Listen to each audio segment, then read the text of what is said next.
So, heto na mga kaballers, Cam Thomas sa Warriors na nakafocus. At ang balita patungkol sa itsapwera na ang Lakers kay Adam Silver. Tara na't pag-usapan natin yan dito sa Basketball Hot Shots.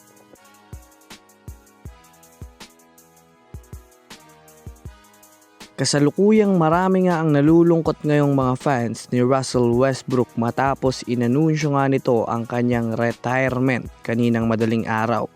May offer pa sana si Westbrook sa Wizards at sa team ng Sacramento Kings.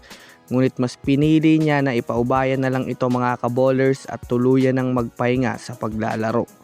Kaya naman marami ang nagulat ngayon dahil huling beses na pala ng laro ni Westbrook last season. Kahit kaya pa naman niya na makipagsabayan ngayon sa liga, mas pipiliin niya na magpahinga.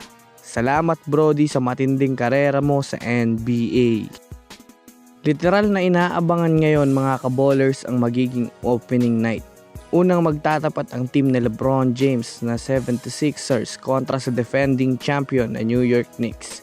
Diyan pa lang masasabi natin mga kaballers na magkakaroon agad ng mainit na laban.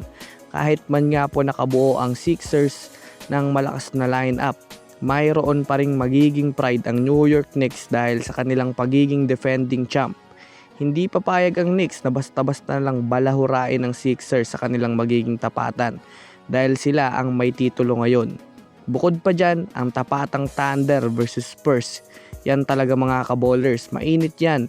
Sobrang mainit na laban yan kasi pareho yan may pinanghahawakan. Babawi ang OKC, magde-depend ang Spurs.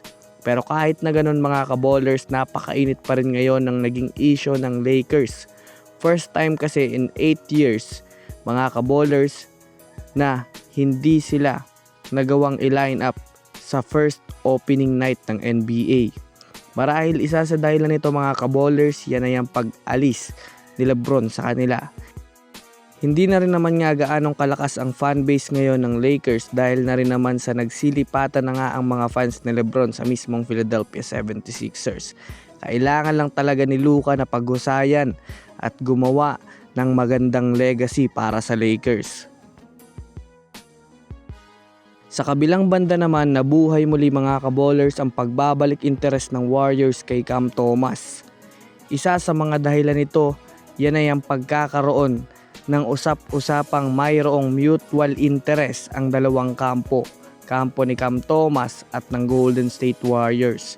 Para sa kaalaman ng lahat, matagal na nga itong gustong makuha ng Warriors noon mga kaballers.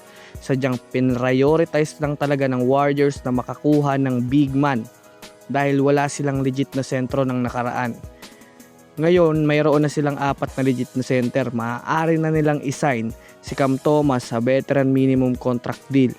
Sa mga di nakakaalam, magaling to mga kaballers na shooting guard. Literal na magagamit talaga ito ng Warriors at kahit sa starter, malakas impact nito. Nag-average ito ng 10.7 points per game na kung susumadahin nga natin, malaking factor ito sa Warriors.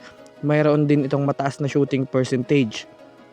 Maaaring maging kapalitan ito ni Brandon Podziemski sa starting lineup. Kapag nagkaroon na naman ng ultimate confidence itong si Podziemski, natitira na naman kahit 3 ang bantay niya.